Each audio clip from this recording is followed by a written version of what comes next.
পাপ বাপকেও ছাড়ে না।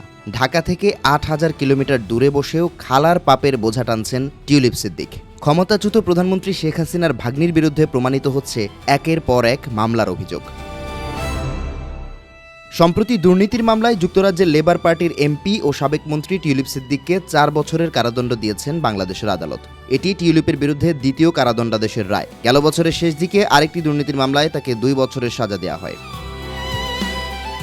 ওই মামলায় ঢাকার পূর্বাঞ্চলে একটি জমি পাওয়ার জন্য প্রভাব খাটানোর অভিযোগে তাকে দোষী সাব্যস্ত করা হয়েছিল। এছাড়াও আলাদা দুর্নীতির মামলায় শেখ হাসিনা ও তার পরিবারের আরও ২ সদস্যকে বিভিন্ন মেয়াদে কারাদণ্ড দেওয়া হয়েছে।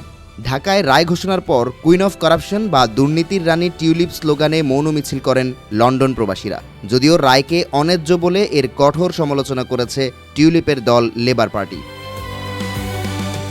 ক্ষমতাসীন দলটি রায়কে প্রত্যাখ্যানও করেছে। এছাড়াও অনুপস্থিতিতে বিচারের মুখোমুখি হওয়া আসামিরা অভিযোগ অস্বীকার করেছেন।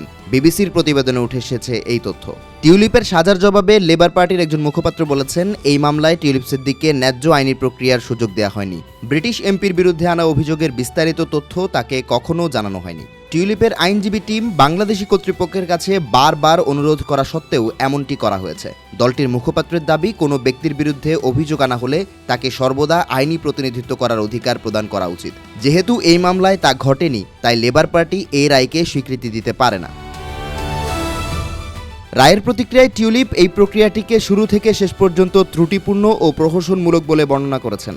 সম্পূর্ণ ঘটনায় হতবাক তিনি। জানান, ১.৫ বছর ধরে তার বিরুদ্ধে বিদ্বেষপূর্ণ অভিযোগ ছড়াচ্ছে অন্তর্বর্তী সরকার, অথচ এখনও তার সঙ্গে কোনো রকম যোগাযোগ হয়নি।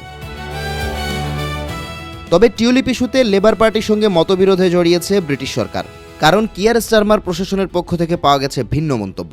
ব্রিটিশ প্রধানমন্ত্রীর নীতিশাস্ত্র উপদেষ্টা স্যার লরি ম্যাগনাস জানান, এ ঘটনায় তিনি অন্যায্যতার প্রমাণ শনাক্ত করতে পারেননি। তবে এটি দুঃখজনক যে সিদ্দিক এই সংযোগের সম্ভাব্য সুনাম ঝুঁকি সম্পর্কে আরও সতর্ক ছিলেন না।